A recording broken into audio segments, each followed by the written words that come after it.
بسم اللہ الرحمن الرحیم۔ السلام علیکم۔ ایک دن حضرت سلیمان علیہ السلام کے دربار میں انسانوں اور جنوں کے درمیان تقدیر اور تدبیر کے اثرات کی بحث چل پڑی۔ جنوں کے پاس بھی مضبوط دلائل تھے کہ اچھی اور محفوظ تدابیر سے تقدیر بدلی جا سکتی ہے، جبکہ کچھ انسانوں کی طرف سے بھی تقدیر کے عطل ہونے پر مضبوط دلائل تھے۔ حضرت سلیمان علیہ السلام نے بہت بڑھ چڑھ کر بولنے والے جن سے کہا، اگر تمہیں اپنے دلیل کے عطل ہونے کا اتنا ہی یقین ہے تو ثابت کر کے دکھاؤ۔ جن نے کچھ عرصے کے لیے اجازت مانگی، جو اسے کچھ سالوں کے لیے دی گئی۔ یہ جن دن رات ترکیبیں سوچتا رہا کہ ایسا کیا کروں کہ اپنے دلائل ثابت کر سکوں۔ ایک دن انہی خیالات میں اڑتا ہوا جا رہا تھا کہ اس کی نظر پڑوسی بادشاہ کے محل پر پڑی۔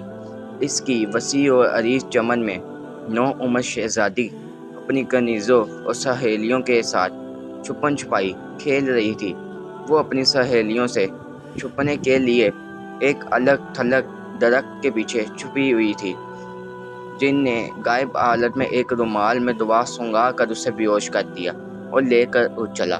اس نے ایک بڑے اور گھنے درخت کی شاخوں کے درمیان ایک دم ایک آرام دہ بنایا۔ اس میں شہزادی کی ضرورت اور کھانے پینے کی تمام اشیاء رکھ دی، تاکہ شہزادی ہوش میں آئے تو اچانک پریشان نہ ہو جائے۔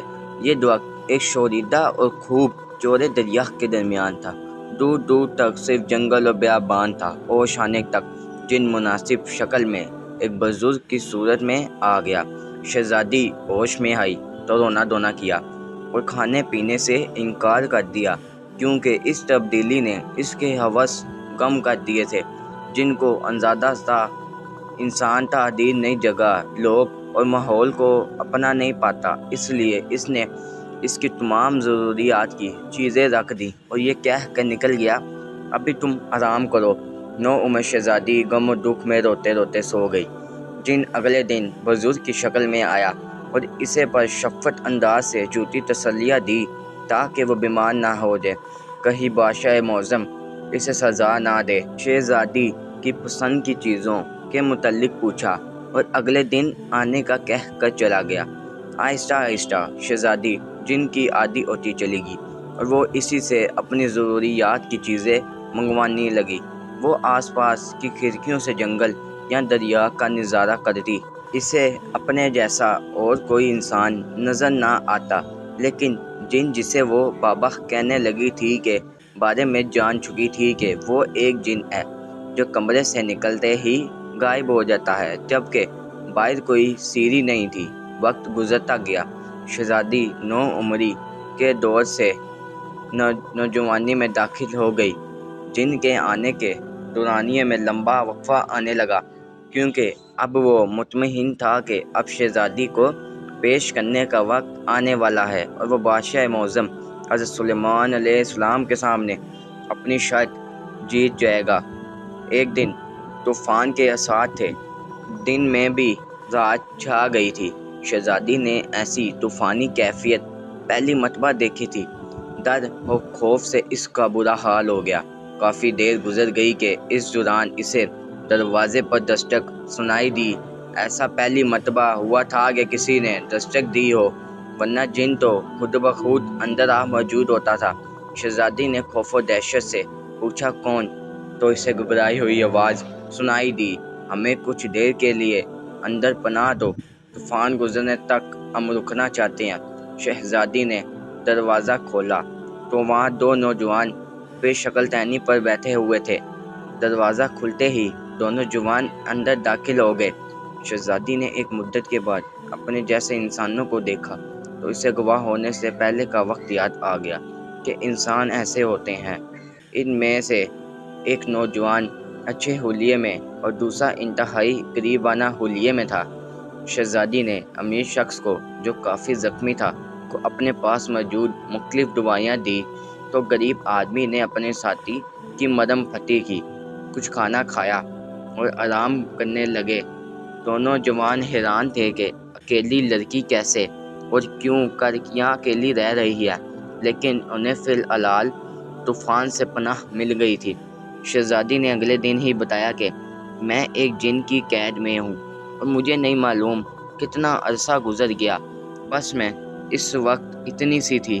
شہزادی نے ہاتھ سے اشارہ کر کے بتایا تو نوجوان کو اندازہ ہوا وہ اس وقت 7-8 سال کی ہوگی اور اب ان کے اندازے سے 12 سال گزر چکے ہیں۔ جن کے آنے کے خوف سے انہیں جانے کا کہتی رہی، لیکن غریب لڑکے نے بتایا کہ یہ ایک ملک کا شہزادہ ہے اور میں اس کشتی کا ملاح ہوں جس پر سوار ہو کر شہزادے ساتھیوں کے ساتھ مچھلیوں کے شکار کے لیے نکلے تھے کہ اس طوفان سے کشتی بری طرح تباہ کر دی۔ باقیوں کا یہ کیا بنا، صرف ہم دونوں ایک تختے سے چمٹ کر اس درخت کی لمبی شاخوں سے اٹک گئے۔ چڑھتی ہوئی طوفانی لہروں سے بچنے کے لیے درخت پر چڑھے تو کمرہ دیکھ کر حیرت بھی ہوئی اور بچنے کی امید بھی، لیکن یہاں تو ایک اور ہی ماجرا نظر آ گیا ہے۔ شہزادے نے کچھ بہتر ہونے تک ٹھہرنے کی اجازت چاہی۔ شہزادی نے بتایا کہ جن انہیں زندہ نہیں چھوڑے گا۔ حیرت انگیز طور پر جن کے آنے کا وقفہ لمبا ہوا اور اس دوران شہزادہ بہتر ہو گیا، اور وہی ہوا جو تقدیر نے رنگ دکھانا ہوتا ہے۔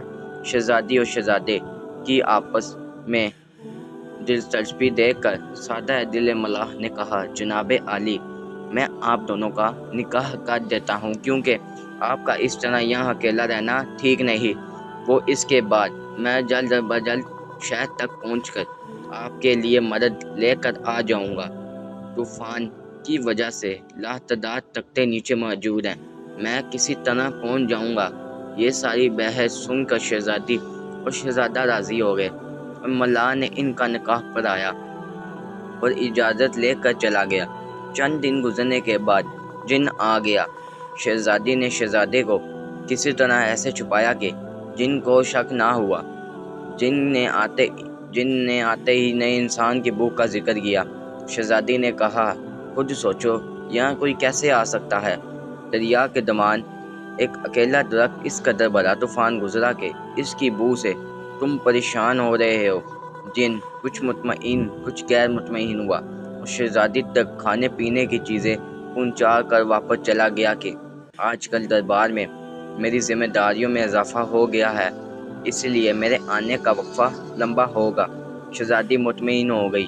اب شہزادی کے دن خوشی خوشی گزرنے لگے اور چند ماہ مزید گزر گئی۔ شہزادی کے بہتر صحت کے بعد ضد تھی کہ ہم دونوں فرار ہو جائیں، لیکن شہزادی جانتی تھی کہ جن ہر جگہ سے اسے تلاش کر لے گا اور شہزادی کو نقصان پہنچائے گا۔ شہزادے کو ملاح پر بھی حیرت تھی کہ وہ آج کئی مہینوں سے مدد لینے گیا ہے اور واپس نہیں پلٹا۔ اب شہزادی ماں بننے والی تھی۔ شہزادہ سخت پریشان تھا کہ وہ اکیلے سب کچھ کیسے سنبھال سکے گا۔ شہزادی کو جن کے آنے کا احساس ہوا جو اسے اندازہ ہو جاتا تھا۔ شہزادہ فوراً چھپ گیا اور جن نے شہزادی سے آ کر کہا، تیار رہنا، میں تمہیں اس کمرے سمیت اٹھا کر آج بادشاہ سلامت کی حضور پیش کرنے جا رہا ہوں۔ یہ ایک شرط تھی جو میں نے جیتنی تھی اور اب میں جیت گیا ہوں، اور اب تمہیں شاہی دربار میں لے جانے آیا ہوں۔ شہزادی حیران و پریشان تھی کیونکہ اس کے بچے کی پیدائش کا وقت قریب تھا۔ جن نے ایک نعرہ بلند کیا اور کمرہ ہاتھوں میں اٹھا کر پرواز شروع کر دی۔ چند منٹوں میں جن بادشاہ وقت حضرت سلیمان علیہ السلام کے دربار میں پہنچا اور فاتحانہ انداز میں درباریوں سے مخاطب بول کر کہا کہ 12 سال پہلے تقدیر اور تدبیر کی جو بحث چلی تھی، جو لکھا گیا وہ بدل نہیں سکتا۔ میں نے فلاں بادشاہ کی بیٹی کو اغوا کیا جس کی منگنی فلاں بادشاہ کے بیٹے سے ہو چکی تھی، لیکن اب اس شہزادے کی کشتی کے عرصے میں انتقال کی تصدیق کروا لی تو مجھے احساس ہوا کہ اب شہزادی کی شادی کہیں اور ہو سکے گی۔ ہم تقدیر کو تدبیر سے بدل سکتے ہیں، ورنہ اس شہزادی کی شادی اسی شہزادے سے ہو جانی تھی۔ حضرت سلیمان علیہ السلام نے دروازہ کھولنے کا حکم دیا تو اندر سے ایک شہزادی کے بجائے 3 افراد برآمد ہوئے، شہزادی، شہزادہ اور ان کا بچہ۔ جن یہ سب دیکھ کر پریشان رہ گیا۔ حضرت سلیمان علیہ السلام نے اس شہزادے سے پوچھا، تم اسی فلاں ملک کے شہزادے ہو؟ شہزاد نے شروع سے لے کر آخر تک کا سارا قصہ سنایا۔ جن حضرت سلیمان علیہ السلام کے قدموں میں گر گیا، لیکن حضرت سلیمان علیہ السلام نے اس کو عمر قید کی سزا دی۔ اس شہزادے سے پوچھا کہ اللہ پر یقین محکم نہ ہو تو ایسی بحث میں قدرت کو چیلنج کرنے والی حرکت ناقابل معافی ہوتی ہے۔ شہزادی اور شہزادے کو ان کے لواحقین کے آنے تک شاہی مہمان خانے میں ٹھہرایا گیا۔ اگر آپ کو ہماری ویڈیو اچھی لگی تو ہمارے چینل کو لائک کریں، سبسکرائب کریں اور بیل آئیکن کو دبانا مت بھولیے گا۔